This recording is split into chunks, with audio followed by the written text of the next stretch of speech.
الرحمن علم القرآن خلق الإنسان علمه البيان الشمس والقمر بحسبان والنجم والشجر يسجدان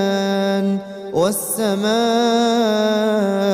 رفعها ووضع الميزان ألا تطغوا في الميزان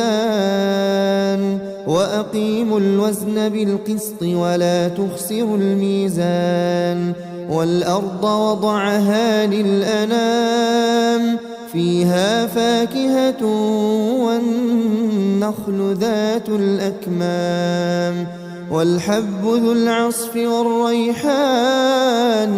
فبأي آلاء ربكما تكذبان خلق